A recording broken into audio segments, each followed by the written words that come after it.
So my dear friends, अपन नए topic के साथ बेटा अपन लोग आ गए हैं वापस पढ़ने के लिए। अपना जो अगला टॉपिक है वो है रिप्रोडक्टिव हेल्थ। हमने इससे पहले ह्यूमन रिप्रोडक्शन के बारे में, सेक्सुअल रिप्रोडक्शन, फ्लावरिंग प्लांट के बारे में और क्लास 11th के ऑलमोस्ट सारे टॉपिक्स की वीडियोस जो हैं वो रिकॉर्ड करके आपके सामने दे दी थी। अब हम आगे पढ़ेंगे रिप्रोडक्टिव हेल्थ के बारे में, जो कि क्लास 12 बायोलॉजी में चैप्टर नंबर 3 आता है। काफ़ी इंपॉर्टेंट चैप्टर है, बोर्ड्स के हिसाब से भी और नीट के हिसाब से भी। बोर्ड का एग्जाम भी अभी होने ही वाला है। तो आइए देखते हैं टॉपिक को, रिप्रोडक्टिव हेल्थ। रिप्रोडक्शन के बारे में हम सब जानते ही हैं कि रिप्रोड्यूस करना मतलब अपनी स्पीसीज को मेंटेन करना बहुत ज़रूरी होता है, क्योंकि हम सबका लिमिटेड लाइफ स्पैन है, वरना हमारी स्पीसीज एलिमिनेट हो जाएगी। तो देखो रिप्रोडक्टिवली हेल्दी का क्या मतलब होता है। In the previous chapter human reproduction we studied reproductive system and its functions. Basic definition जो एनसीईआरटी में लिखी जाती है रिप्रोडक्टिव हेल्थ के बारे में, वो ये होती है बेटा कि simply refers to healthy reproductive organs with normal functions. Reproductive organs मतलब जैसे डायग्राम में दिखाया भी गया, टेस्टिस या ओवरी का फंक्शन ठीक होना, जो मेन प्राइमरी ऑर्गन्स हैं, या उनके अलावा जो एसेसरी ऑर्गन्स है, वास डिफरेंस वगैरह या फेलोपियन ट्यूब वगैरह का नॉर्मल होना। ब्रॉडर पर्सपेक्टिव में सिर्फ ऑर्गन्स की बात नहीं होती, उस एक्टिविटी को लेकर, रिप्रोडक्शन को लेकर हमारा इमोशनल माइंडसेट और सोशल एस्पेक्ट भी ठीक होना चाहिए, तभी हम अपनी सोसाइटी को या खुद को रिप्रोडक्टिवली हेल्दी मान सकते हैं। यहाँ पर इस डायग्राम में मेल और फीमेल रिप्रोडक्टिव सिस्टम या उसके ऑर्गन्स दिखाए गए हैं। WHO की डेफिनेशन क्या है? तो WHO की डेफिनेशन है कि total wellbeing in all aspects, all मतलब फिजिकल भी, मेंटल भी, सोशल भी, इमोशनल भी, हमारी जो मानसिकता है वो ठीक होनी चाहिए, उस पर बात कर रहा है। Physical, emotional, behavioural and social. Reproduction को लेकर अगर ये चारों एंटिटीज में हमारा सोचने समझने का तरीका ठीक है ना, तो फिजिकल, इमोशनल, बिहेवियरल और सोशल के हिसाब से उसने देखो अपने अपने डायग्राम से, कार्टून में भी हमें दिखाने की कोशिश करी है। ये सोशल हो रहे हैं लोग एक दूसरे के साथ, यहाँ पे ब्रेन की थिंकिंग बिहेवियरली आपकी सही होनी चाहिए, ऐसे दिखाया गया है। 4 पिलर्स ऑफ रिप्रोडक्टिव हेल्थ। फिर रिप्रोडक्टिवली हेल्दी सोसाइटी के पास क्या होना चाहिए? तो वही जो बात हुई थी बेटा कि फिजिकली और फंक्शनली हेल्थ सोसाइटी के पास मेल रिप्रोडक्टिव ऑर्गन्स थोड़े से फंक्शनल होने चाहिए। नॉर्मल इमोशनल और बिहेवियरल इंटरेक्शन होनी चाहिए सभी सेक्स रिलेटेड एस्पेक्ट्स में। ऐसा नहीं होना चाहिए कि कोई डिस्कशन ही ना हो, कि उस चीज़ को टैबू माना जाए और मिथ्स में ज़्यादा विश्वास कर लिया जाए उस चीज़ रिप्रोडक्शन को लेकर। तो उसके लिए कहा गया है कि नॉर्मल इमोशनल और बिहेवियरल इंटरेक्शंस होनी चाहिए। Key questions to explore: why is it significant to maintain reproductively health? What are the methods taken to achieve it? ये दोनों क्वेश्चंस का जवाब हम इस चैप्टर में पढ़ेंगे, आपको आखिरी तक इसका जवाब मिल जाएगा। Topics covered in this chapter: reproductive health की क्या प्रॉब्लम और क्या स्ट्रैटेजीज हैं उसको सॉल्व करने के लिए, पॉपुलेशन एक्सप्लोजन और बर्थ कंट्रोल ये क्या चीज़ होती है, MTP क्या है, इनफर्टिलिटी क्या है और सेक्सुअली ट्रांसमिटेड डिजीजेस क्या है। ये 5 इसके टॉपिक्स हैं जिस पे ज़्यादा ध्यान चैप्टर के दौरान हम देंगे। प्रॉब्लम एंड स्ट्रैटेजी, सबसे पहली बात तो सबसे बड़ी प्रॉब्लम हमारे लिए यही थी और अभी भी है कि हमारी पॉपुलेशन हमारे लैंड एरिया के अकॉर्डिंग या हमारे रिसोर्स के अकॉर्डिंग बहुत ज़्यादा है। तो national level action plans, India सबसे पहली कंट्री थी जिसने एक एक्शन प्लान बनाया था इस प्रॉब्लम को टैकल करने के लिए कि पॉपुलेशन बहुत ज़्यादा है। कब बनाया था? ये नीट में बहुत बार आ चुका है बेटे, 1951 नीट एग्जाम में ये क्वेश्चन पूछा जा चुका है। क्या गोल था? कि हम रिप्रोडक्टिव हेल्थ को अचीव करें। रिप्रोडक्टिव हेल्थ का मतलब लोगों के अंदर फिजिकल रिप्रोडक्टिव ऑर्गन्स ठीक हो, फिजिकली, इमोशनल बिहेवियरल एस्पेक्ट भी उनका ठीक हो। These programs have been periodically assessed and improved over the decades. Time to time हमने इसमें काफ़ी कुछ चेंज भी किया है, ऐसा वो हमें बता रहे हैं। पूरे ग्लोब का पिक्चर दिखाया गया, इंडिया को दिखाया गया है कि हम सबसे पहले थे। करंट प्रोग्राम, हमारे पास जो अब प्रोग्राम है उसका नाम है RCH। इसकी फुल फॉर्म भी एक बार नीट के एग्जाम में आ चुकी है। नीट के एग्जाम में ऑलमोस्ट अगर हम ध्यान देंगे तो हमें पता चलेगा ज़्यादातर चीज़ें पूछी जा चुकी हैं, क्योंकि छोटा सा सिलेबस है, इसी में से घुमा घुमा के क्वेश्चंस पूछने होते हैं। Current improved programs are famously known as RCH programs. RCH मतलब डेफिनेशन इंपॉर्टेंट है बेटा, reproductive and child health care. Major task, लोगों के अंदर अवेयरनेस बढ़ाना about reproduction related aspects, providing facilities and support ताकि एक सोसाइटी बनाई जा सके जो रिप्रोडक्टिवली हेल्दी हो। ये दो हमारे मेन टास्क हैं जो हमारा करंट प्रोग्राम है उसके। क्या मेन टास्क हैं बेटा? एक टास्क है हमारे पास कि अवेयरनेस बढ़े लोगों में कि कैसे फिजिकली हेल्दी रहा जा सकता है, रिप्रोडक्टिव ऑर्गन्स को हेल्दी रखा जा सकता है, कैसे इमोशनल और सोशल बिहेवियर हमें सुधारना है रिप्रोडक्शन रिलेटेड एस्पेक्ट्स पे। और दूसरा है फैसिलिटीज़ प्रोवाइड करना, अच्छे हॉस्पिटल्स प्रोवाइड करना, ताकि इस काम में अवेयरनेस के बाद जब वो अगर किसी को कोई प्रॉब्लम हो रही है वो हॉस्पिटल जाता है तो उसकी ठीक से काउंसलिंग हो पाए या उसका ठीक से ट्रीटमेंट हो पाए। डिसेमिनेशन ऑफ इंफॉर्मेशन, अवेयरनेस बढ़ाने का तो देखो एक ही तरीका है कि सबको बताओ कि क्या सही है और क्या गलत है। कैसे बताएंगे भाई? तो बताने के लिए हम मीडिया के इन्वॉल्वमेंट, मीडिया का इस्तेमाल करते हैं, जिसमें हम ऑडियो विजुअल एड्स का इस्तेमाल करते हैं और प्रिंट मीडिया का इस्तेमाल करते हैं, यानी टीवी वगैरह और न्यूज़पेपर वगैरह का इस्तेमाल करते हैं। की स्ट्रैटेजीज क्या है या की स्टेक होल्डर्स कौन है, किनको हमें अवेयर करने की ज़्यादा ज़रूरत है? तो पेरेंट्स को, ताकि बच्चों को ठीक से इन्फॉर्मेशन मिले, क्लोज रिलेटिव्स को, बच्चे के जो रिलेटिव्स हैं, और बच्चे के टीचर्स और फ्रेंड्स। अगर इन सबको इन्फॉर्मेशन अच्छे से होगी तो बच्चा जनरली इन्हीं लोगों के कांटेक्ट में रहता है, तो पेरेंट्स या क्लोज रिलेटिव्स या फ्रेंड्स या टीचर्स, तो बच्चे को भी गड़बड़ नहीं होगी, बच्चे को सही राइट इन्फॉर्मेशन रिप्रोडक्टिव हेल्थ के बारे में मिलती रहेगी बेटा। इंट्रोडक्शन ऑफ सेक्स एजुकेशन, इसीलिए सेक्स या रिप्रोडक्टिव एजुकेशन जो है उसको स्कूल्स में इंट्रोड्यूस करा गया है। To provide the right information to the young people, to discourage children from believing in myths या झूठ, to clear misconceptions about sex related aspects, right. तो इन सब के बारे में ही अवेयरनेस हो बच्चे के लिए, इसीलिए 10th 9th क्लास से ही रिप्रोडक्टिव हेल्थ के बारे में बच्चे को काफ़ी कुछ बताया जाता है, राइट। क्या क्या टॉपिक्स होते हैं सेक्स एजुकेशन के दौरान जब हम स्कूल्स में से इंट्रोड्यूस करते हैं? तो बताया जाता है कौन कौन से हमारे रिप्रोडक्टिव ऑर्गन्स हैं, जब आप बड़े होंगे एडोलसेंस एज में 12 से 18 साल की एज में आ रहे हैं तो क्या क्या अंदर आपके चेंजेस आएंगे जो नेचुरल होंगे, सेफ और हाइजीनिक सेक्सुअल प्रैक्टिस कैसे करी जाती है, और अगर हम ध्यान नहीं रखते हैं सेफ हाइजीनिक प्रैक्टिसेस का तो एसटीडीज जैसे कि एड्स जैसे इन्फेक्शन सेक्स से ट्रांसमिट हो सकते हैं, ये भी बच्चे को समझाया जाता है, और वो लाइफ लॉन्ग डेंजरस हो सकते हैं, ताकि जब वो एडल्ट बने या सेक्सुअल एक्टिविटी करे तो उसे पता हो कि ये बहुत इंपॉर्टेंट है कि सेफ और सेक्सुअल हाइजीनिक प्रैक्टिस करी जाए। ये फैक्टर उस बच्चे के लिए बहुत इंपॉर्टेंट है। एजुकेशन फॉर फर्टाइल कपल्स, ये तो बच्चे की बात हो गई कि अपने सेक्स एजुकेशन जो है वो बच्चे को दे दी। फिर जब फर्टाइल कपल्स की हम बात करते हैं तो fertile couples and those in the manageable age group, उनको क्या इन्फॉर्मेशन हम देते हैं कि भाई क्या क्या बर्थ कंट्रोल ऑप्शंस हैं अगर वो नहीं चाहते कि बच्चे अभी हों या 2 बच्चे हो गए हैं तो तीसरा ना हो। प्रेग्नेंट मदर की केयर कैसे करनी है, क्या खाने में देना है, क्या ऐसा उसके साथ बिहेवियर करना है। Post natal care of mother and child, post natal care का मतलब होता है 6 weeks after birth, 6 weeks after birth, जन्म के बाद जो 6 महीने रहने वाले, 6 हफ्ते रहने वाले हैं, उस टाइम हम बच्चे की या माँ की केयर कैसे करेंगे। ब्रेस्ट फीडिंग की क्या इंपॉर्टेंस है, और कई बार जैसे होता है कई जगह पे फीमेल को वैल्यू नहीं मिलती, कोशिश करते हैं कि फीमेल को गर्भ में ही मार दिया जाए, तो equal opportunities for male and female child, ये 5 चीज़ें होती हैं जो बहुत इंपॉर्टेंट होती हैं फर्टाइल कपल्स के लिए जिनकी शादी हो गई है या जो 18 ईयर्स से ऊपर हैं, या फीमेल 18 और मेल 21 से ऊपर है, कि उनको बर्थ कंट्रोल ऑप्शंस के बारे में बताया जाए जो मैरिजेबल एज ग्रुप में, जैसा कि ऊपर लिखा भी गया है। प्रेग्नेंट मदर्स की केयर के बारे में समझाया जाए फर्टाइल कपल्स को, पोस्ट नेटल केयर समझाई जाए, ब्रेस्ट फीडिंग समझाई जाए, और इक्वल अपॉर्चुनिटीज़ मेल फीमेल को देनी है। ऐसा नहीं है कि फीमेल को गवर्नमेंट स्कूल में भेज देना है और मेल को प्राइवेट में, ऐसी गलती नहीं करनी है। ये बात हमें उस पर्टिकुलर एज ग्रुप को बेटे समझानी होती है।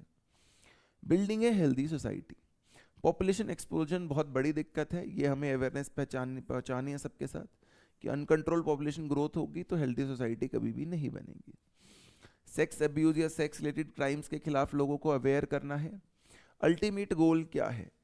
अल्टीमेट गोल ये है कि लोग सोच पाएँ और नेसेसरी स्टेप्स ले पाएँ बेटा, ताकि एक सोशली रिस्पॉन्सिबल और हेल्दी सोसाइटी बन जाए जो खुद ही ध्यान रख ले चीज़ों का कि सेक्स अब्यूज़ या सेक्स क्राइम्स जैसी चीज़ें नहीं करनी है, सेफ हाइजीनिक प्रैक्टिसेस कैसे करनी है, ताकि लोगों की लाइफस्टाइल इंप्रूव हो, लोग बहुत ज़्यादा बीमार ना रहने लगें। तो उसके लिए हमारा मेन कोशिश चलता है RCH प्रोग्राम के थ्रू, हम फर्टाइल कपल्स को इन्फॉर्मेशन देते हैं, हम सेक्स एजुकेशन पे भी काम करते हैं और इन्फॉर्मेशन को स्प्रेड भी करवाते हैं। इम्प्लीमेंटेशन स्ट्रैटेजी क्या है हमारी? तो सिंपल सी बात है, स्ट्रॉन्ग इंफ्रास्ट्रक्चरल फैसिलिटी, हॉस्पिटल्स वगैरह अच्छे होने चाहिए, प्रोफेशनल एक्सपर्टाइज होनी चाहिए जो लोगों को अवेयर करें, उनके पास एक्सपर्टीज होनी चाहिए, मेटेरियलिस्टिक सपोर्ट मशीन्स वगैरह होनी ही चाहिए, scope of medical assistance provided, right. तो देखो हमें क्या क्या करना था, हमें एसटीडीज का ट्रीटमेंट करना हो सकता है, अगर अनवांटेड प्रेगनेंसी है या रेप वगैरह का केस है तो अबॉर्शंस करने पड़ सकते हैं, प्रेगनेंसी और डिलीवरी के टाइम पर पूरा मदर का केयर करना है, जैसा अभी हम फर्टाइल कपल वाली स्लाइड में देख भी रहे थे कि हमारी जिम्मेवारी बनती है हम पेरेंट्स को समझाएं। कॉन्ट्रासेप्शन, इसके बारे में समझाएं। कॉन्ट्रासेप्शन मतलब एक ऐसा मेथड जिससे प्रेगनेंसी को अवॉइड किया जा सकता है। मेंस्ट्रुअल प्रॉब्लम्स क्या होती हैं, इनफर्टिलिटी क्या चीज़ है, तो इन सब चीज़ों में हमें मेडिकल असिस्टेंस जो है वो देनी होती है, या स्कोप है हमारे पास कि इन सब चीज़ों में अगर पेशेंट परेशान है या कपल्स परेशान है तो हम उनकी हेल्प कर सकते हैं। तो इम्प्लीमेंटेशन स्ट्रैटेजीज देखिए। Statutory ban on amniocentesis, statutory ban का मतलब होता है लॉ की बात कर रहा है कि लीगली हमने बैन कर दिया है एमनियोसेंटेसिस को। ऐसा नहीं है कि पूरी टेक्निक को ही बैन कर दिया है। हमने बैन क्यों करा है? हमने बैन करा है इस वजह से कि फीमेल फिटिसाइड्स रुके, इसलिए हर हॉस्पिटल में आप जाओगे तो लिखा होता है यहाँ पे बच्चे के लिंग की जांच या सेक्स की जांच करना दंडनीय अपराध है या इलीगल है, क्योंकि जब हम ऐसा करते हैं तो बहुत सारे लोग फिर फीमेल्स को किल कर देते हैं वोम में ही। तो ये इसलिए बैन लगाया गया है कि एमनियोसेंटेसिस का इस्तेमाल इस चीज़ के लिए नहीं करा जा सकता। Implementation of better techniques and new strategies are required. Legal action, statutory ban on amniocentesis for what बेटा?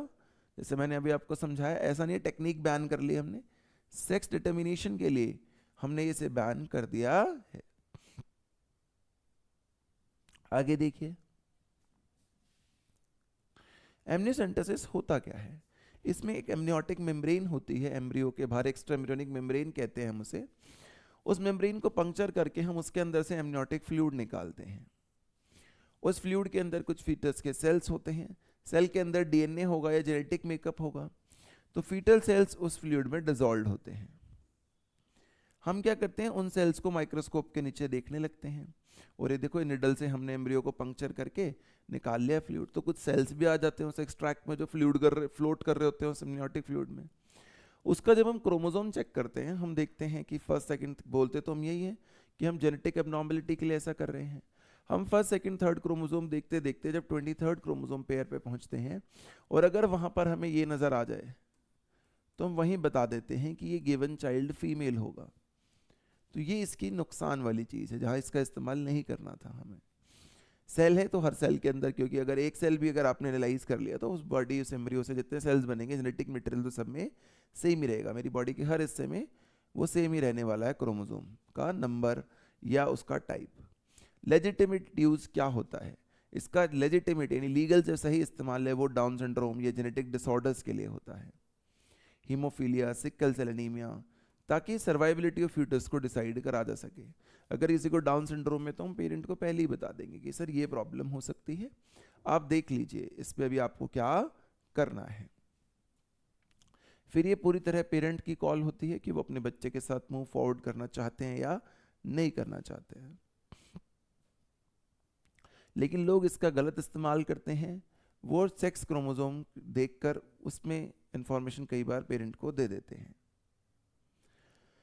रिसर्च इन रिप्रोडक्टिव हेल्थ, बहुत सारी हमारी कंट्री में बेटा इस टॉपिक पे रिसर्च भी हुई है, गवर्नमेंट और नॉन गवर्नमेंटल एजेंसीज दोनों ने की है। तो एक जो हमारी रिसर्च से हमें आउटकम अभी तक मिला है वो लखनऊ, इंडिया में एक इंस्टीट्यूट है, सेंट्रल ड्रग रिसर्च इंस्टीट्यूट।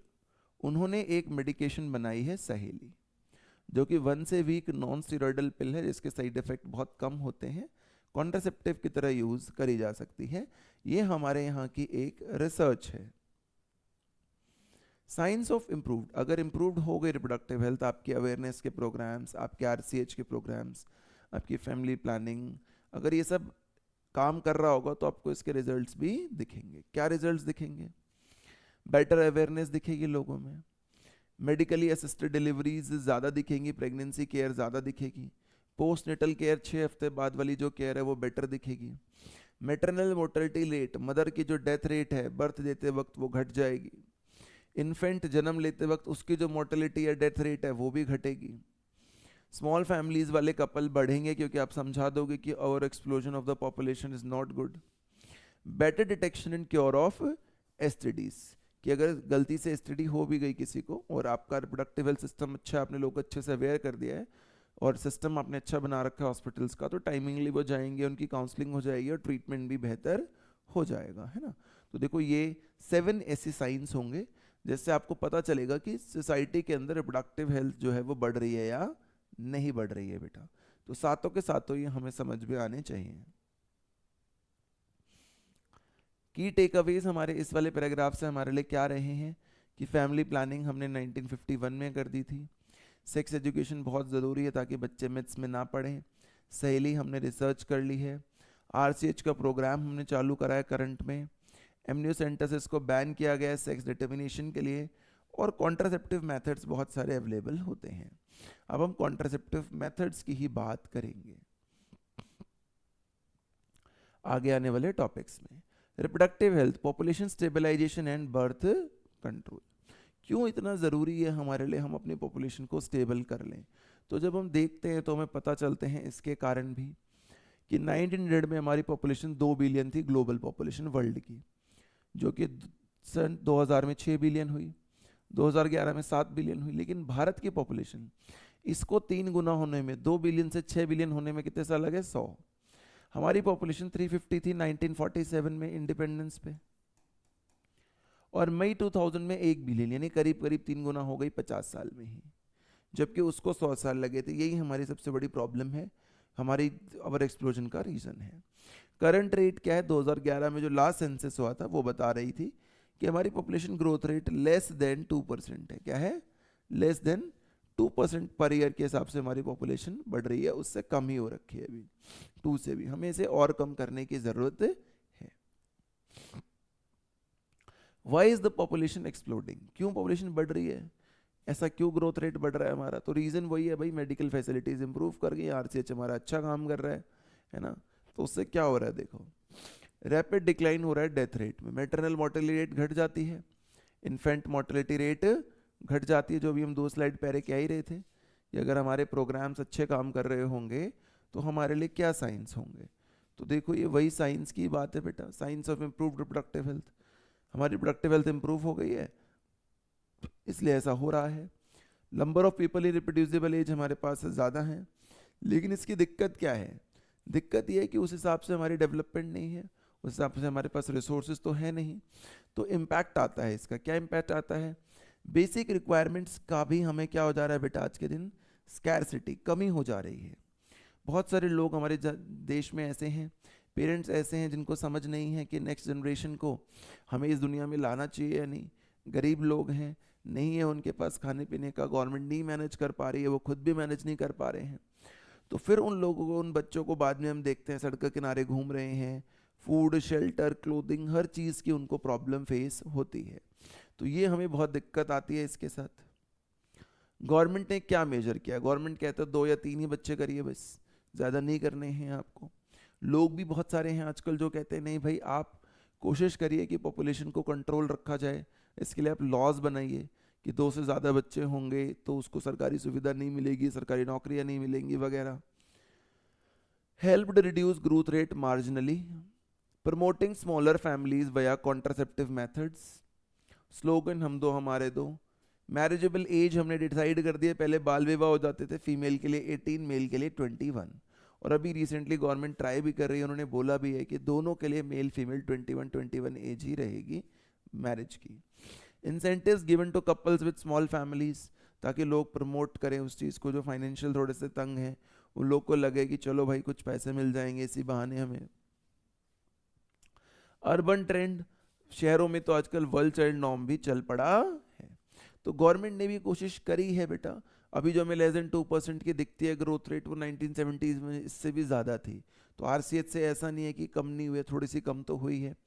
लोगों को मोटिवेट करने की कोशिश करती है गवर्नमेंट, पैसे देने की कोशिश करती है कि छोटी फैमिलीज रखें, लॉ बनाती हैं लोगों के लिए कि जल्दी मैरिज नहीं होगी, लेट मैरिज होती है, तो देखा गया है कि पॉपुलेशन एक्सप्लोजन काफ़ी हद तक कंट्रोल में रहता है। तो ये सब मेजर्स बेटा किसने लिए हैं? ये सब मेजर्स हमारे लिए हमारी गवर्नमेंट ने लिए हैं कि पॉपुलेशन बहुत ज़्यादा ना बढ़े।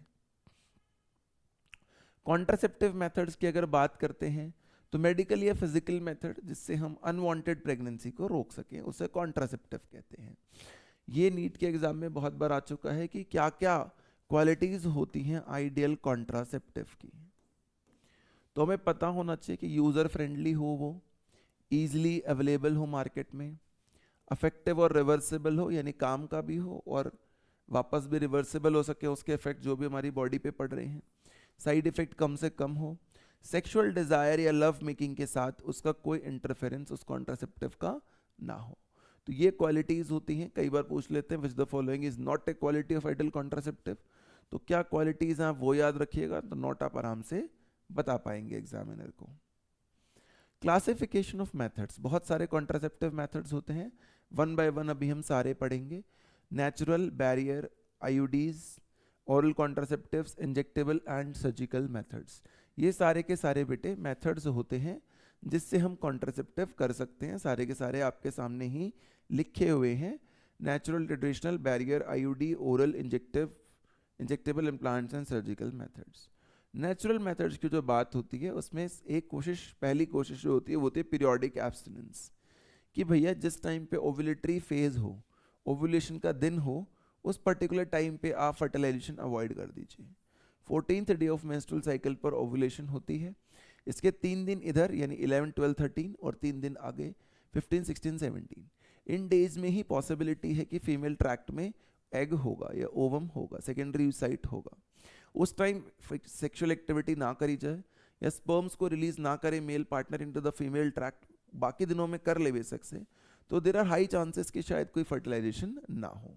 इसको नेचुरल मेथड बोला जाता है कि हम मीटिंग अवॉइड कर रहे हैं किसकी, एग और स्पर्म की, कि एग उन दिनों होगा ही नहीं जब स्पर्म जाएगा, और जब एग होगा तो स्पर्म नहीं जा रहा है, या फिर उल्टा हो रहा है कि स्पर्म जा रहा है तो एग नहीं मिल रहा है। तो बेसिकली आप वही कॉन्ट्रासेप्शन का काम कर रहे हो कि अवॉइड कर रहे हो chance of meeting sperm and egg. तो इसके अंदर देखो हम क्या करते हैं, एब्सटेन या नहीं करते हैं वो sexual activity from 10 to 17 day, क्योंकि इसको पीरियड को फर्टाइल पीरियड कहा जाता है। इस दौरान फर्टिलाइजेशन के मैक्सिमम चांसेस होते हैं। तो ये नेचुरल मेथड है क्योंकि इसमें कोई आपको मेडिसिन नहीं लेनी पड़ रही है, तो ये नेचुरल, बट इसके फेलियर रेट ज़्यादा देखे जाते हैं सभी नेचुरल मेथड्स के। विड्रॉल या क्वाइटस इंटरप्टस क्या होता है कि लव मेकिंग चल रही है लेकिन मेल जो है अपने पेनिस के ऑर्गन या मेल रिप्रोडक्टिव ऑर्गन को इजैकुलेशन से जस्ट पहले, कि जब वो रिलीज करने ही वाला था फीमेल में अपने सीमन को, उससे पहले वो फीमेल ट्रैक्ट से अपने मेल रिप्रोडक्टिव ऑर्गन को बाहर निकाल ले और उस पर वहाँ पे उसे इंसेमिनेट ही ना करे, तो वो भी एक तरीका हो सकता है। लैक्टेशनल एमेनोरिया, कि जब माँ अपने बच्चे को दूध पिलाती है, बेटा मदर अपने बच्चे को दूध पिलाती है, तो उस टाइम पर एक हार्मोन होता है माँ के शरीर में जो अच्छा खासा काम कर रहा होता है, उसे बोलते हैं प्रोलैक्टिन। और ऐसा कहते हैं कि प्रोलैक्टिन जीएनआरएच से इन्वर्सली प्रोपोर्शनल होता है, कि जब तक ये ज़्यादा रहेगा तो एलएच और एफएसएच नहीं बढ़ेंगे, तो मेंस्ट्रुअल साइकिल ही नहीं आएगी जब तक एलएच एफएसएच नहीं बढ़ेंगे। तो फिर जब मेंस्ट्रुअल साइकिल नहीं तो कोई ओव्यूलेटरी फेज भी नहीं है, तो कोई फर्टिलाइजेशन के चांसेस नहीं होते। जब तक मदर बच्चे को ब्रेस्ट फीड कर रही होती है, specially starting 6 months after the birth, तब तक फर्टिलाइजेशन के चांसेस बहुत ही कम होते हैं। Ovulation does not occur, chances of contraception are almost nil, effective only up to 6 months, जब तक ब्रेस्ट फीड करता है बच्चा, कुछ और नहीं खाता, बच्चे को पानी भी नहीं पीने को दिया जाता, सिर्फ मदर के मिल्क पर ही बच्चा रहता है। उसे कहते हैं लैक्टेशनल एमनोरिया, कि लैक्टेशन बच्चे को दूध पिलाने की जो एक्टिविटी है उसके दौरान ए मतलब एब्सेंस, एमनोरिया मेनोरिया मतलब मेंस्ट्रुअल साइकिल, कि मेंस्ट्रुअल साइकिल ही नहीं होती तो फर्टिलाइजेशन का कोई चांस नहीं होता। ये तीनों मेथड्स जो हैं, जो पहला था हमारे पास पीरियोडिक एब्स्टिनेंस, फिर विड्रॉल मेथड या लैक्टेशनल एमनोरिया, तीनों में कोई मेडिसिन का इस्तेमाल नहीं होता है बेटा, साइड इफेक्ट्स नहीं होते, बट प्रॉब्लम ये है कि ऐसे मेथड्स का फेलियर रेट बहुत ज़्यादा देखा गया है। तो ये एक इनके साथ प्रॉब्लम है, हमें ध्यान रखना होता है इस बात का कि मेथड्स तो बहुत अच्छे हैं, कोई साइड इफेक्ट नहीं है, बट इन मेथड्स का फेलियर रेट बहुत ज़्यादा होता है। और मेंस्ट्रुअल फेज नहीं है इसलिए ओव्यूलेटरी फेज नहीं है, तो ओव्यूलेशन या release of secondary oocyte from graphene follicle भी नहीं है बेटा। बैरियर मेथड्स या कॉन्डोम्स की बात अगर वो करते हैं तो ये नेचुरल मेथड हो गए, बैरियर पे आ गए। ओवम स्पर्म को फिजिकली प्रिवेंट करते हैं। बीच में एक रबड़ या लेटेक्स की शीट आ जाती है, जो वाइटिश लिक्विड मिलता है हमें कई बार प्लांट से, उसे हम लेटेक्स कहते हैं। उसकी रबड़ जो होती है, उससे जो रबड़ बनती है, उससे हम कुछ मटेरियल्स बनाते हैं जो मेल रिप्रोडक्टिव ऑर्गन को या फीमेल रिप्रोडक्टिव ऑर्गन को कवर कर देते हैं। तो पहले दोनों नेक्ड थे, एक दूसरे के कांटेक्ट में आ सकते थे दोनों ऑर्गन्स। अब आपने एक ऑर्गन को कवर कर दिया है तो फिजिकली एक लेयर ऐड कर दी है आपने दोनों के बीच में, रबर या लेटेक्स शीट की। यूजेज और बेनिफिट क्या होता है? मेल या फीमेल रिप्रोडक्टिव ऑर्गन को क्वाइटियस या सेक्सुअल एक्टिविटी के दौरान कवर कर लिया जाता है, सेक्सुअल इंटरकोर्स के दौरान। कॉन्सेप्शन यानी कंसीव नहीं करने देते, फर्टिलाइजेशन हो ही नहीं सकती। प्रोटेक्ट्स अगेंस्ट, ये बहुत इंपॉर्टेंट है कि एसटीडीज से भी बचता है। अनवांटेड प्रेगनेंसी से तो बचता ही है इंसान, एसटीडीज से भी बचता है। डिस्पोजेबल और सेल्फ इंसर्टेड होते हैं, यानी कि इसको एक बार यूज़ करना है, दोबारा यूज़ नहीं करना है। किसी डॉक्टर की ज़रूरत नहीं है, आप खुद ही इसका इस्तेमाल कर सकते हैं। प्राइवेसी देता है यूज़र को, है ना। तो कोई सेक्सुअल इंटरफेरेंस नहीं है, कोई बहुत ज़्यादा महंगा नहीं है, रिवर्सिबल है इसकी चीज़ें, यानी एक आइडियल कॉन्ट्रासेप्टिव वाली रेंज में आ जाता है। जो हम थोड़ी देर पहले कह भी रहे थे कि क्या क्वालिटीज़ होनी चाहिए। यूज़र फ्रेंडली, ठीक है, डॉक्टर की ज़रूरत नहीं पड़ रही, ईजिली अवेलेबल है मार्केट में, अफेक्टिव है, कोई साइड इफेक्ट नहीं है, should not interfere with the desire. तो कॉन्डोम्स इसमें से ज़्यादातर मामलों पर ठीक है, इसलिए बहुत कॉमनली इंडिया में यूज़ होते हैं या कहीं भी यूज़ होते हैं। निरोध ब्रांड, निरोध एक पॉपुलर ब्रांड है इंडिया में, इसकी बहुत पुरानी एनसीईआरटी लिखी हुई, तो उस टाइम पे यही ब्रांड चलता था। आजकल तो बहुत सारे नए नए नाम भी आ गए हैं मार्केट में। Diaphragms, cervical caps and volts, कुछ और मटेरियल्स भी होते हैं जो यूज किए जाते हैं कॉन्डोम्स के अलावा बैरियर मेथड में। सर्विक्स वाले एरिया पर, सर्विक्स मतलब सर्वाइकल और वेजिनल कैनाल, जो बर्थ कैनाल बनाते हैं, यहां पर देखो जैसे ये प्लेस कर दिया उन्होंने डायफ्राम के कप को, इसको बोलते हैं हम डायफ्राम। प्रॉब्लम ये है कि सेक्सुअल एक्टिविटी से काफी देर पहले प्लेस करना पड़ता है और इससे एसटीडीज प्रिवेंट नहीं होती, इसलिए इसको ज्यादातर लोग यूज नहीं करते हैं। रीयूजेबल होता है बेटा ये, यूज्ड अलोंग विद, देखो रीयूजेबल हो गया ना, इसलिए एसटीडी प्रिवेंट नहीं हो रही। वो डिस्पोजेबल था, ये क्या है? रीयूजेबल। स्पर्मिसाइडल क्रीम्स और जेलीज भी इसके साथ यूज करनी पड़ती हैं ताकि इसकी एफिशिएंसी बढ़ जाए। कॉन्डोम्स के साथ ऐसा कुछ इस्तेमाल करने की जरूरत होती ही नहीं है, इसलिए कॉन्डोम्स को ज्यादा प्रेफर किया जाता है over the spermicidal, over the diaphragm, cervical caps और वोल्ट्स। उनसे ऊपर हम कॉन्डोम्स को इसीलिए यूज करते हैं। हमें ये बात एकदम क्लियरली पता होनी चाहिए बेटा। आगे देखो, यूजेस, टाइप्स एंड कैंडिडेट्स। अब देखो अगला मेथड क्या है? अगला मेथड है intrauterine devices, inserted by doctors. ये सेल्फ नहीं है, इसको खुद पेशेंट यूज नहीं कर सकता, इसके लिए हमें डॉक्टर की जरूरत पड़ेगी।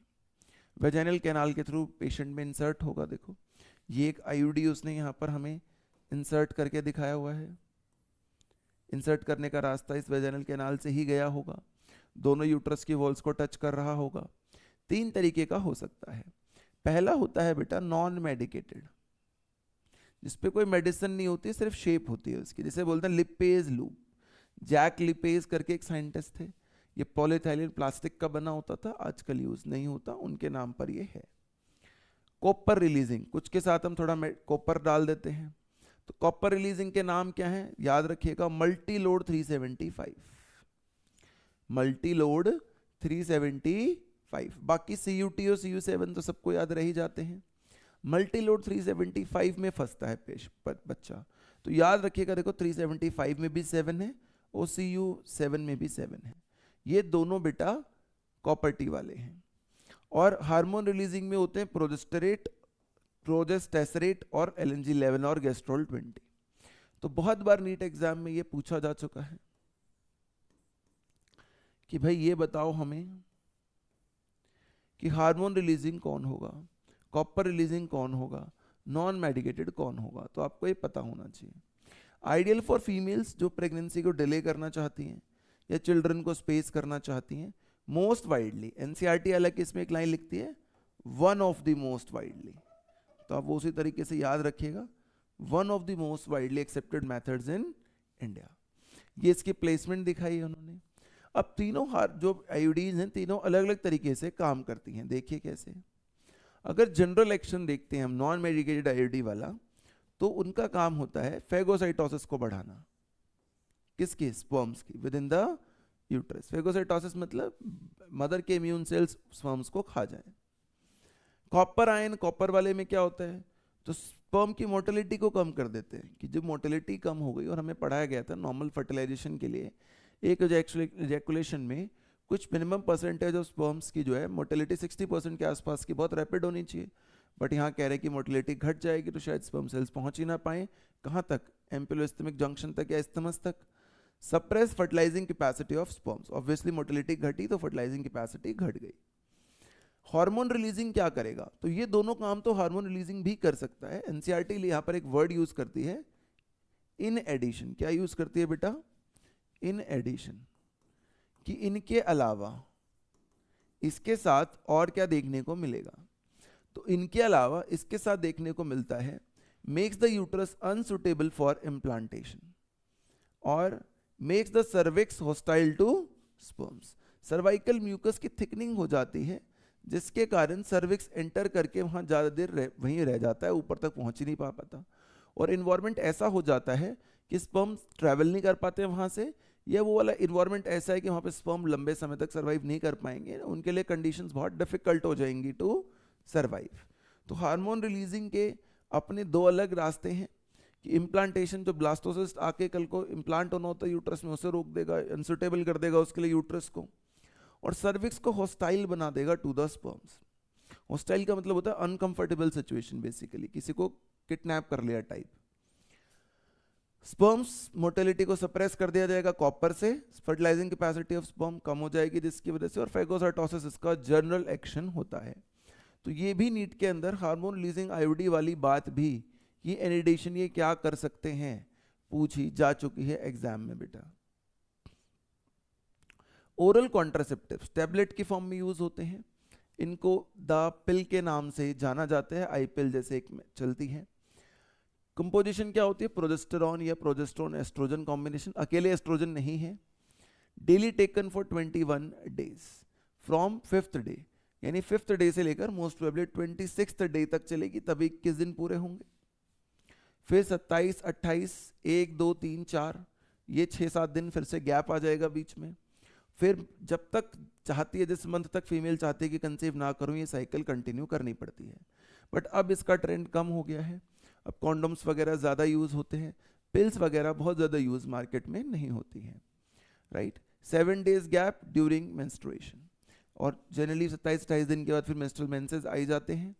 अगर नहीं स्टॉप करेंगे तो फिर मेंस्ट्रुअल साइकिल आना बंद हो जाती है, तो इसलिए उसे स्टॉप करना पड़ता है, क्योंकि प्रोजेस्टेरॉन का लेवल जब ड्रॉप करता है बेटा, तब ही मेंस्ट्रुअल साइकिल स्टार्ट करती है, इसलिए। और जब तक ये लेते रहेंगे इस कॉम्बिनेशन को, तो प्रोजेस्टेरॉन का लेवल तो ज़्यादा ही रहेगा, इसीलिए हम ऐसा करते हैं। Alter quality of cervical mucus to retard sperm entry, ये क्या करता है भाई, दो काम करता है। एक तो पहले जैसे आईयूडी कर रहा था, इम्प्लांटेशन पे काम करता है। दूसरा ओव्यूलेशन, ओव्यूम ही रिलीज ना हो मान लो 14th डे पर, तो फिर बात ही खत्म हो गई, है ना, क्योंकि 26वें दिन तक लगातार ले रहे हो, प्रोजेस्टेरॉन का लेवल इतना ज़्यादा रहता है, वो नेगेटिव फीडबैक भेजता है एफएसएच के पास, तो ओवम ही रिलीज नहीं हो पाता, तो फिर फर्टिलाइजेशन कहाँ से होगी। और सर्वाइकल म्यूकस की क्वालिटी को ये भी चेंज करता है, जैसे मेडिकेटेड आईयूडीज कर रहे थे, थिकनेस बढ़ाता है सर्वाइकल म्यूकस की, है ना। बस आईयूडीज में ये है कि जिस दिन मैं रिमूव कर लूंगा, उसके 2 दिन बाद फर्टिलिटी वापस आ जाती है फीमेल की। ये मंथ भर का काम चलता है। सहेली मैंने थोड़ी देर पहले भी पढ़ा था बेटा, न्यू ओरल कॉन्ट्रासेप्टिव है, सेंटक्रोमेन नाम से इंडिया में बिकती है, नॉन स्टेरॉयडल प्रिपरेशन है, 1 से वीक है, साइड इफेक्ट इसके बहुत कम है। जैसे नॉर्मल पिल्स तो 5 से 26th डे तक लेनी पड़ रही थी, ये 1 से वीक पिल है, इसमें इतनी फाइट ही नहीं है हमारे लिए। इमरजेंसी कॉन्ट्रासेप्टिव्स, एक तो इमरजेंसी कॉन्ट्रासेप्टिव में बेटा एनसीईआरटी लिखती है कि हम आईयूडी को भी इस्तेमाल कर सकते हैं। मॉर्निंग आफ्टर पिल, सेक्सुअल इंटरकोर्स के बाद अगली सुबह क्या दवाइयाँ ली जा सकती हैं, तो एडमिनिस्ट्रेशन ऑफ प्रोजेस्टेरोन और आईयूडीज देखो लिखा ही हुआ है within 72 hours of coitus या sexual intercourse, used to avoid possible pregnancy due to unprotected intercourse और रेप केसेस। बिल्कुल ठीक बात है, कोई कंफ्यूजन नहीं है। 72 आवर्स तक ली जा सकती है ये मेडिसिन, कोशिश करनी चाहिए जितनी जल्दी ले लें उतना बढ़िया है। ये कैलेंडर में देखो दिखाया गया है कि 1 2 4 3 5 6 7 डे पर लेने वाली, 1 से वीक लेने वाली पिल है। तो सहेली और इमरजेंसी कॉन्ट्रासेप्टिव हमें क्लियर होनी चाहिए। इंजेक्शन जो हम ओरली ले रहे हैं बेटा, उसको हम इंजेक्शन की तरह ले सकते हैं या अपनी स्किन में इम्प्लांट भी करवा सकते हैं। अगर हमने अपनी स्किन में इम्प्लांट करवा लिया तो लंबे समय तक धीरे धीरे वो रिलीज होता रहता है और हमारी बॉडी में एक्शन रहता है। Similar to that of pills, effective periods are much longer, can also be used as emergency contraceptive if taken within 72 hours. Surgical methods, terminal method to prevent any more pregnancies. दिक्कत क्या है, terminal यानी कि ये irreversible method है, जबकि ideal contraceptive का feature था कि वो रिवर्सिबल होना चाहिए। ब्लॉक गैमीट ट्रांसपोर्ट परमानेंटली, कैसे भाई कि टेस्टिस से निकलकर फीमेल तक जाने के लिए वास डिफरेंस के थ्रू ही जाना पड़ेगा हमारे किसके स्पर्म सेल को। वास डिफरेंस को बीच से कट कर दे तो फिर कैसे ट्रैवल करेगा, वो पहुंचेगा ही नहीं इजैकुलेटेड रक्त तक, तो इजैकुलेट भी नहीं होगा। सिमिलरली फीमेल में ओवरी बनाएगी एग को, यहाँ से एग बनेगा लेकिन यहाँ तो पहुंचना ही है एम्पुलोइस्थमस पे, तभी वहीं तो फर्टिलाइजेशन होगी। अगर मैं फेलोपियन ट्यूब ही काट दूं तो फिर कैसे, फिर तो मेरा काम हो ही नहीं पाएगा फर्टिलाइजेशन का, वही हम इसमें करते हैं। हाईली इफेक्टिव होता है, कोई फेलियर रेट होने के चांस बहुत कम है, लेकिन ड्रॉबैक ये है कि बहुत ही पुअर है। मेल्स में वास डिफरेंस पे करते हैं तो वेजेक्टमी, फीमेल्स में फेलोपियन ट्यूब पे करते हैं इसलिए उसको कहते हैं बेटा ट्यूबेक्टमी। तो वेजेक्टमी ट्यूबेक्टमी क्या नुकसान है इनका, रिवर्सिबिलिटी पुअर है, क्या फायदा है कि हाईली इफेक्टिव मेथड है। प्रोसीजर देखो वही है, वास डिफरेंस को रिमूव कट या टाई कर देना, इंसिजन मेड ऑन स्क्रॉटम क्योंकि उसके अंदर ही दिखेगा टेस्टिस का पूरा स्ट्रक्चर। ट्यूबेक्टमी फेलोपियन ट्यूब को रिमूव या टाई कर देना, एब्डोमेन में इंसिजन लगाते हैं या थ्रू द वजाइना। तो देखो यहाँ पर आपको फेलोपियन ट्यूब में दिख रही होंगी चीजें कट होते हुए और वहां पर वास डिफरेंस में दिख रही होंगी। मेडिकल एडवाइस क्या है कि भाई जब भी हम कोई भी method, barrier, natural, traditional, implant, जितने भी हमने शुरू में भी बात करी थी, यूज करते हैं तो हमें कंसल्टेशन कर लेनी चाहिए क्वालिफाइड मेडिकल प्रोफेशनल से। कॉन्ट्रासेप्टिव्स कोई नेचुरल रिक्वायरमेंट नहीं है, ये हम एक नेचुरल प्रोसेस फर्टिलाइजेशन को रोकना चाह रहे हैं, उसके अगेंस्ट कुछ कर रहे हैं। साइड इफेक्ट्स, नोजिया, नोजिया मतलब ऐसी फीलिंग आना कि वॉमिटिंग होने वाली है, जस्ट टू वॉमिट वाली फील। Abdominal pain, breakthrough bleeding यानी कि मेंसेस के अलावा bleeding on days other than menses.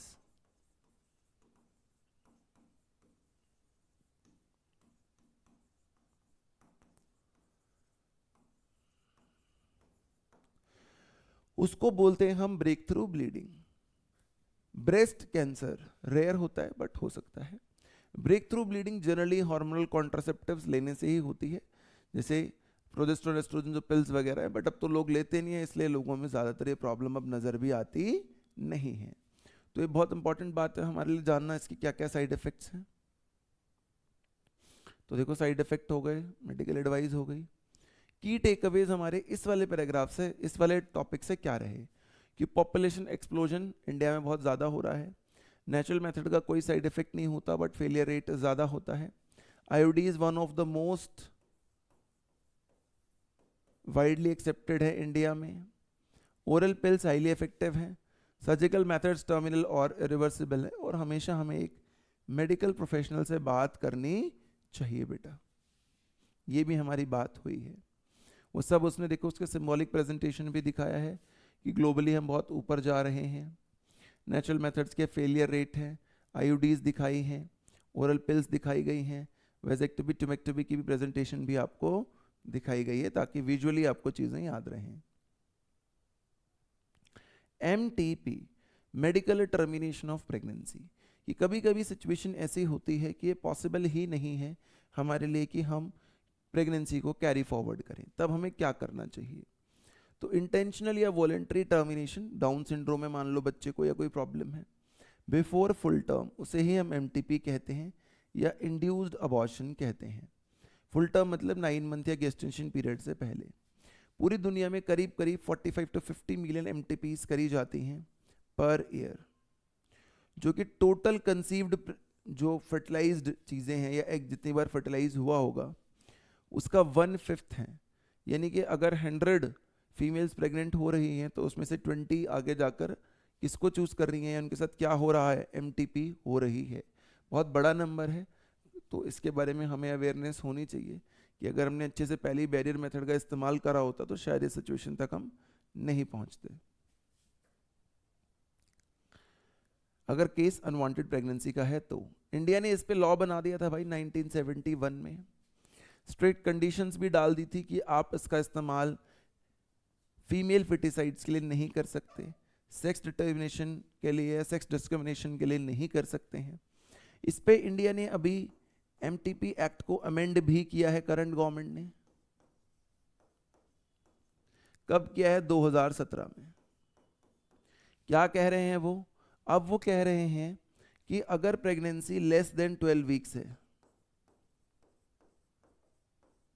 और दूसरी कंडीशन है कि प्रेगनेंसी ग्रेटर देन 12 वीक्स है बट लेस देन 24 वीक्स है,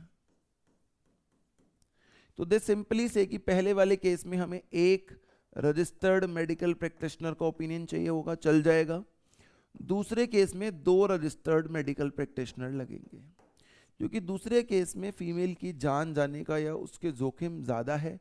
एमटीपी जनरली फर्स्ट ट्राइमेस्टर या फर्स्ट 3 मंथ्स में ही, यानी 3 मंथ्स मतलब हर मंथ में 4 हफ्ते होते हैं जनरली, तो 12 हफ्ते में ही सेफ मानी जाती है।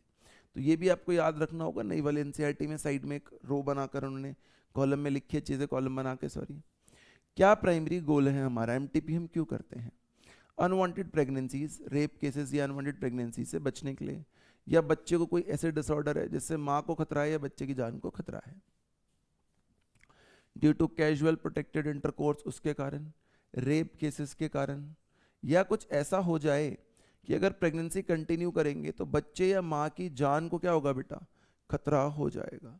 तब हम जो है एमटीपी रिक्वायर्ड होती है या एमटीपी सजेस्ट करी जाती है कि फीमेल को या उसकी फैमिली को कि एमटीपी इंड्यूस्ड अबॉर्शन कराया जा सकता है। रेप केसेस, अनप्रोटेक्टेड इंटरकोर्स, या फिर जान को खतरा हो माँ या बच्चे की। फर्स्ट ट्राइमेस्टर में जैसे मैंने बताया था सेफ होती है, सेकेंड ट्राइमेस्टर में ये रिस्कियर हो जाती हैं चीज़ें। इलीगल प्रैक्टिसेस, बहुत सारे लोग क्वैक्स होते हैं जो इस काम को करते हैं, ये हाईली अनसेफ हैं but could potentially be fatal for the mother. Amniocentesis का मिसयूज क्यों करा जाता है? तो हम शुरू से ही पढ़ रहे हैं भाई कि लीगल लॉ भी बना दिया, तब भी लोग बच्चे का बता देते हैं कि सेक्स मेल या फीमेल है, और फिर उसके घर वाले या कई बार फीमेल भी उस बच्चे को गिरा देते हैं या अबॉर्ट करा देते हैं। ये इसका सबसे बड़ा मिसयूज देखा गया है बेटा। हेल्थ कॉन्सिक्वेंसेस तो इसके होते ही हैं खराब। ट्रेंड को कैसे रिवर्स करा जाए? तो इफेक्टिव काउंसलिंग करा जाए, समझाया जाए कि अबॉर्शन से सिर्फ बच्चा नहीं जाएगा, माँ की हेल्थ पर भी बहुत ज़्यादा फर्क पड़ेगा।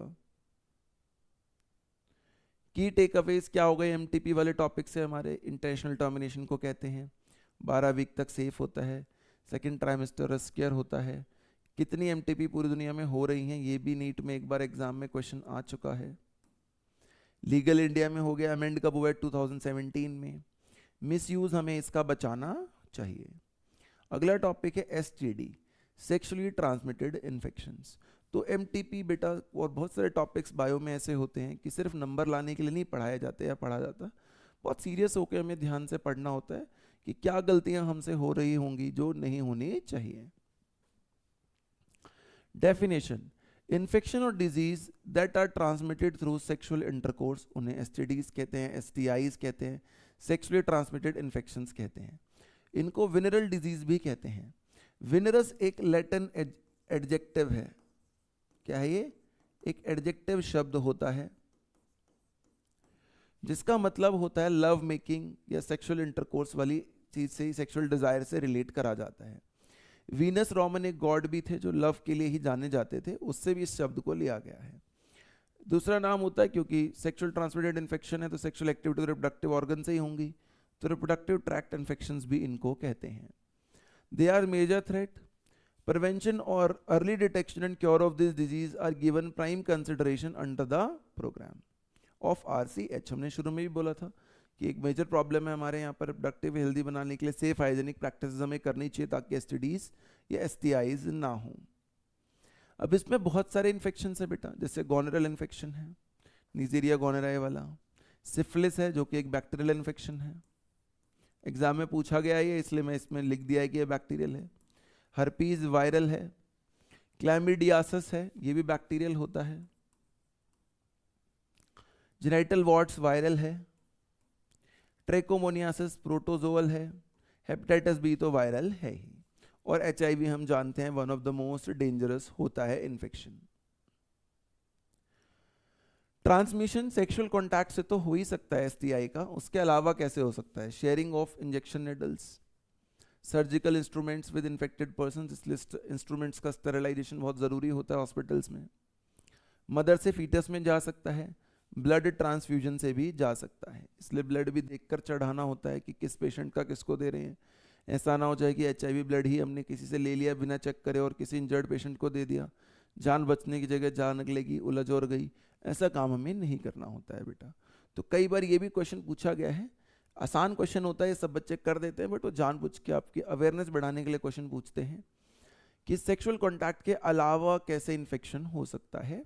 तो sharing of injection needles, transfusion of bloods, surgical instruments with infected persons, कि उसको इन्फेक्शन था, आपने धोया हुआ है नहीं, उसका ब्लड उस पर लगा हुआ है और आपने दूसरे पेशेंट के साथ भी अगर सेम ही इंस्ट्रूमेंट्स का इस्तेमाल कर लिया तो बहुत ज़्यादा चांसेस हैं कि बच्चे को दिक्कत हो जाएगी या उस पेशेंट को दिक्कत हो जाएगी। नॉट कंप्लीटली क्योरेबल, अगर हम इनको जो बाकी इन्फेक्शंस हैं इन तीन के अलावा, हेपेटाइटिस बी, जेनिटल हर्पीज और एचआईवी इन्फेक्शन, इनके अलावा अगर हम बाकियों को अर्ली डिटेक्ट कर लेते हैं और ट्रीटमेंट स्टार्ट कर देते हैं, अगर हम ये काम कर देते हैं तो तब ये सारे लोग क्या हैं, कंप्लीटली क्योरेबल हैं। बट इस केस में तो अर्ली डिटेक्शन के बाद भी कंप्लीट क्योर नहीं आता।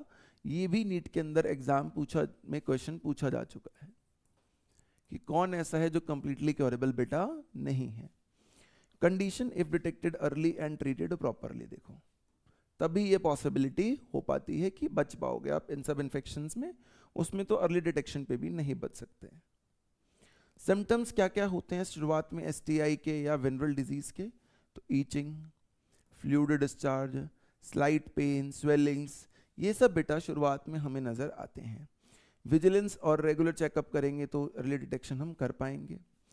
कई बार ऐसा देखा गया कि फीमेल्स जो होती हैं वो एसिम्टोमेटिक होती हैं, उन्हें भी नहीं पता कि उनको कोई एसटीआई है, तो उससे फिर मेल्स को भी वो एसटीआई कई बार फैल जाती है अननोइंगली, बिना पता हुए।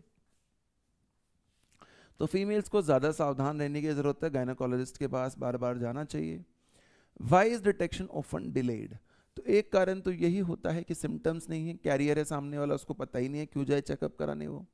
सोशल स्टिग्मा, डर लगता है कि माँ बाप क्या कहेंगे, पेरेंट्स क्या कहेंगे कि इन्फेक्शन कैसे हो गया।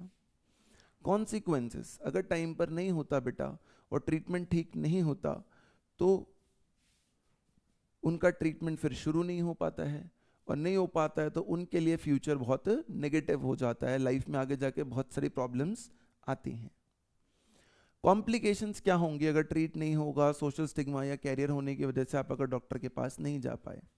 तो पेल्विक एरिया इन्फ्लेम होने लग जाएगा, या base area of the body, hip bone के पास का एरिया। अबॉर्शन हो जाएंगे, बार बार फीमेल कंसीव करके रिटेन नहीं कर पाएगी प्रेगनेंसी को। स्टिल बर्थ, बच्चा जन्म पे ही डेथ है।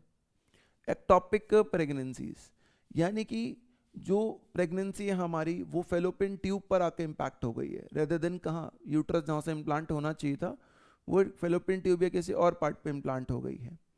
इनफर्टिलिटी, यानी कि हो ही नहीं पा रही है conceive female. Cancer of the reproductive tract, तो अगर अनट्रीटेड रहा, जो शायद शुरू में नॉर्मल एक बैक्टीरियल इन्फेक्शन था, दवाई लेते डॉक्टर के पास जाते तो ठीक हो जाता, बाद में वो इतनी गंभीर समस्याएं भी लेकर आ सकता है। और इसीलिए सेक्स एजुकेशन, हाइजीनिक प्रैक्टिस की एजुकेशन बताना बहुत ज़रूरी होता है बच्चे को, उसको समझाना होता है कि सिर्फ ये नहीं है कि इसमें सिर्फ आपको पॉजिटिव पॉजिटिव पॉजिटिव ही देखना है, कि लव मेकिंग है तो बहुत बढ़िया है, उसके कुछ नेगेटिव कॉन्सिक्वेंसेस भी हो सकते हैं अगर उस काम को ठीक से ना करा जाए, या प्रोसीजर्स को फॉलो ना किया जाए, या डॉक्टर्स को चेकअप ना कराया जाए। वो इज वल्नरेबल, किसको सबसे ज्यादा टेंशन है? तो 15 से 24 साल वाले एज ग्रुप सबसे ज्यादा वल्नरेबल होते हैं।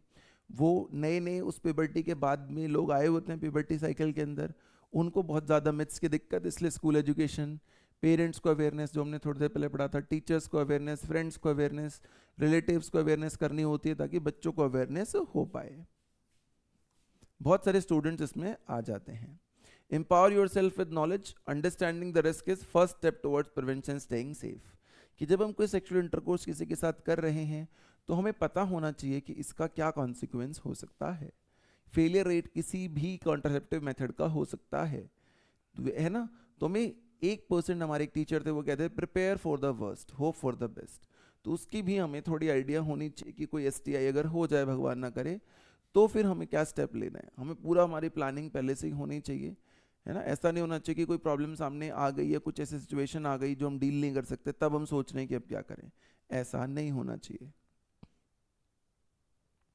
हाउ टू स्टे सेफ, तो अननोन पार्टनर्स के साथ सेक्सुअल एक्टिविटी करनी ही नहीं है, कॉन्डोम्स या बैरियर मेथड्स इस्तेमाल करने हैं, और अगर फिर भी डाउट है तो क्वालिफाइड डॉक्टर के पास जाना है, अर्ली डिटेक्शन करवाना है, और ट्रीटमेंट अपना पूरा हमें करवाना चाहिए, ऐसा कहा जाता है बेटा, है ना। कुछ भी कर लो फिर भी हो सकता है कि प्रिवेंट ना हो पाए, इन्फेक्शन हो जाए, तो उस केस में आपको डॉक्टर के पास जाना ही चाहिए बेटे। तो STI वाली से क्या टेक अवे हैं, क्या इसका नाम होता है, इनक्योरेबल कौन सी हैं, ट्रांसमिशन कैसे कैसे हो सकता है अदर देन सेक्सुअल एक्टिविटी भी, कॉम्प्लिकेशंस बाद में क्या हो सकते हैं अगर टाइमली ट्रीटमेंट ना हो, प्रिवेंशन कैसे करी जाए। Now the last topic is infection ART। ART का मतलब होता है असिस्टेड रिप्रोडक्टिव टेक्नोलॉजीज। तो inability to produce children despite unprotected sexual cohabitation, साथ रह रहे हैं, सेक्सुअल एक्टिविटी कपल्स कर रहे हैं, लेकिन फर्टिलिटी फिर भी नहीं आ रही है, उसे इनफर्टिलिटी कहते हैं। अप टू 2 years का पीरियड होता है वो, बट NCERT में शायद पीरियड नहीं लिखा गया है। A large number of couples all over the world are infertile। Reason बहुत सारे हो सकते हैं, कोई फिजिकल या कॉन्जेनाइटल रीजन हो सकता है, डिजीज STI या कुछ ऐसा हो सकता है, ड्रग्स हो सकते हैं जो कि सप्रेस कर रहे हो स्पर्म या एग रिलीज को, इम्यूनोलॉजिकल कोई चीज हो सकती है, साइकोलॉजिकल हो सकती है। इंडिया के अंदर जनरली मिसकंसेप्शन होता है कि फीमेल अगर बच्चा नहीं हो रहा है कपल को तो कि फीमेल की ही गलती है, बट ऐसा नहीं होता। बायोलॉजिकल रियलिटी ये है कि मेल पार्टनर में ज़्यादा प्रॉब्लम होती है, ज़्यादा नहीं तो इक्वल प्रोबेबिलिटी तो होती ही है। Medical approach, specialised health care units, infertility clinics आजकल हमारे देश में बहुत सारे हैं जो कि ट्रीटमेंट देने की कोशिश करते हैं। ट्रीटमेंट कैसे दे सकते हैं कि रिप्रोडक्शन के 5 स्टेप्स होते हैं, गैमेटोजेनेसिस हो गया, गैमेटिक ट्रांसफ़र, फर्टिलाइजेशन, बाद में डेवलपमेंट। हम देखते हैं कौन से स्टेप पे प्रॉब्लम है और उसी हिसाब से उसका वो वाला स्टेप हम बाहर से प्रोवाइड करा देते हैं, बाकी स्टेप वो कपल खुद ही कर रहा होता है, तो कोई दिक्कत हमें आती ही नहीं है बेटा। जैसे असिस्टेड रिप्रोडक्टिव टेक्नोलॉजीज, क्यों क्या करते हैं इसमें, हम असिस्ट करते हैं कपल्स को टू हैव चिल्ड्रन, राइट। जैसे IVF, इन विट्रो फर्टिलाइजेशन, कि मदर के अंदर फर्टिलाइजेशन पॉसिबल नहीं हो पा रही बट गेस्टेशन पॉसिबल है, तो फर्टिलाइजेशन इन विट्रो बाहर करा लो लैब में, बाद में ट्रांसफर कर दो उस एम्ब्रियो को मदर के अंदर, फिर मदर उसे आराम से 9 months तक रख सकती है। जिफ्ट, जाइगोट इंट्राफेलोपियन ट्रांसफर, कि इस केस में आपने क्या किया, जाइगोट बना बाहर और फिर उसे फेलोपियन ट्यूब में आपने ट्रांसफर कर दिया। IVF का ही एक मेथड है ये भी। गिफ्ट, गैमेट इंट्राफेलोपियन ट्रांसफर, कि इस बार फीमेल गैमेट प्रोड्यूस ही नहीं कर पा रही, तो गैमेट आपने किसी दूसरी फीमेल का लिया और मदर के अंदर प्लेस कर दिया, स्पर्म सेल्स गए मदर के अंदर और फर्टिलाइजेशन कर दी उन्होंने। ICSI, इंट्रासाइटोप्लाज्मिक स्पर्म इंजेक्शन, जो टीवी एड्स में सबसे ज्यादा दिखाया जाता है, कि स्पर्म और एग को बाहर लैब में लिया और स्पर्म को इंजेक्शन से इंजेक्ट कर दिया आपने इनटू द एग, है ना। कैसा मेथड हो गया, यानी कि ये इन विट्रो मेथड हो गया। ये शुरू वाले दोनों भी कैसे थे, इन विट्रो थे, इनमें भी फर्टिलाइजेशन कहाँ हो रही थी, ये तो इन विट्रो लिखा ही हुआ है। ये इन वीवो है क्योंकि गैमीट जा रहा है मदर में और फिर वहां फर्टिलाइजेशन होगी। AI भी इन वीवो होता है।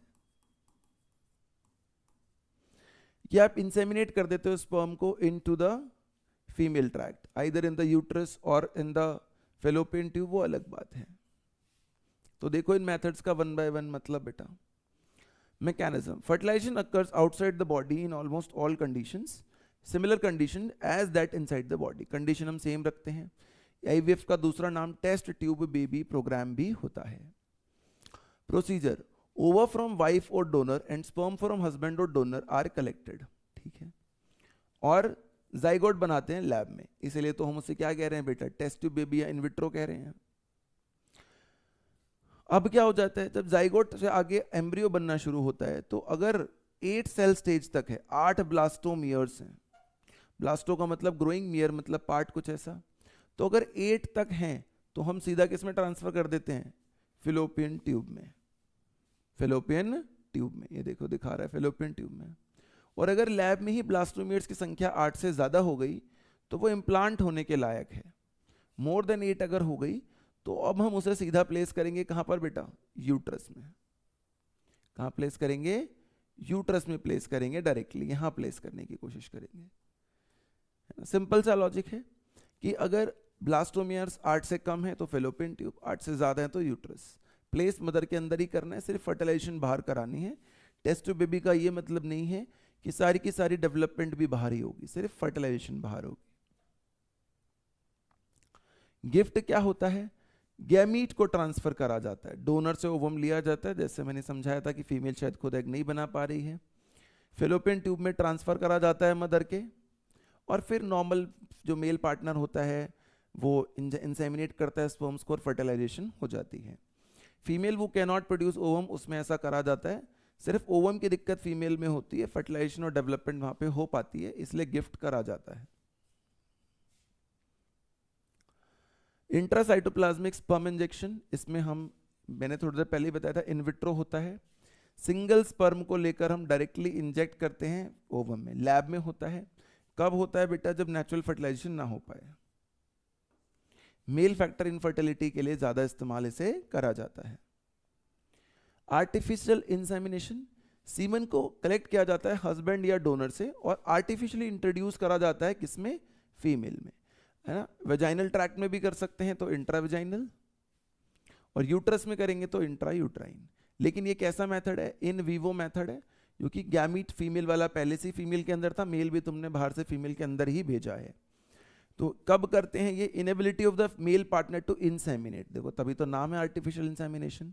यह स्पर्म काउंट बहुत कम हो इजैकुलेशन में, तब इस टेक्निक को करा जाता है। कंस्ट्रेंट्स ऑफ एआरटी, प्रिसीजन, दिक्कत यह है कि एआरटी क्वैक्स नहीं कर सकते और ना हमें उनसे करवाना होता है। हाईली प्रिसीजन चाहिए, इसमें हाई ट्रेनिंग चाहिए, वो ज़्यादातर लोग के पास इंडिया में है नहीं। इंफ्रास्ट्रक्चर बहुत एक्सपेंसिव चाहिए जहाँ हॉस्पिटल में ये हो रहा होगा। बहुत कम सेंटर्स हैं अभी इसके भारत में। बहुत लोग इसको लेकर इमोशनल, रिलीजियस और सोशल फैक्टर्स को ले आते हैं कि नहीं भाई हम नहीं करवाएंगे ये वाला method. Cost benefits are affordable to only very few people, इसमें पैसे भी बहुत ज़्यादा लग जाते हैं। इसका अच्छा ऑप्शन ये भी है कि अडॉप्ट कर लो आप बच्चों को, क्या कर लो, बच्चे को अडॉप्ट कर लो। हमारा लॉ देता भी है अडॉप्शन की, हमें अलाउ करता है। ऑर्फनेज होम या अनाथालय से हम बच्चे को ले सकते हैं, और ये आज भी one of the best methods consider करा जाता है उन लोगों के लिए जो चाइल्डलेस हैं। IVF, gift, IUT, IUI, ICSI और गिफ्ट, ये हमने बेटा अभी पढ़े हैं। गिफ्ट और जिफ्ट को लेकर तो बहुत बार बोर्ड एग्जाम में भी सवाल रहता है, तो आप होपफुली उसे आंसर अब आराम से कर पाएंगे। तो बेटा हमने इस टॉपिक के अंदर स्टार्ट किया था कि क्या रिप्रोडक्टिव हेल्थ की प्रॉब्लम्स हो सकती हैं, क्या हमारी स्ट्रैटेजीज होनी चाहिए, कैसे कॉन्ट्रासेप्टिव्स होते हैं, क्या एसटीआई होता है, एमटीपी होता है और एआरटी। तो एक एक करके हमने सब चीज़ें पढ़ ली हैं। आप इसको एक बार रिवाइज कर लीजिएगा, फिर भी कोई डाउट रहे तो आप पूछ लीजिएगा। गिफ्ट वर्सेस जिफ्ट क्या होता है, कौन इन वीवो है, कौन इन विट्रो है, कौन कौन सी एसटीआई है, कौन सी अर्ली क्योरेबल है, नहीं है, नया एमटीपी एक्ट क्या कह रहा है, कौन से कॉन्ट्रासेप्टिव ज़्यादा सेफ है, कौन से कॉन्ट्रासेप्टिव ज़्यादा सेफ नहीं है, वगैरह आप इसमें पढ़ सकते हो। कौन कौन इमरजेंसी कॉन्ट्रासेप्टिव की तरह यूज़ हो सकती है, एट्सेट्रा। ठीक है बेटा, तो ये आपको पढ़ लेना है क्या क्या मेन फीचर्स होते हैं किसके, ओरल कॉन्ट्रासेप्टिव्स के, बेटर फीचर्स या सेफ फीचर्स कौन से माने जाते हैं। Thank you so much for today बेटा, फिर मिलते हैं दोबारा अगले चैप्टर के साथ। Have a good day ahead.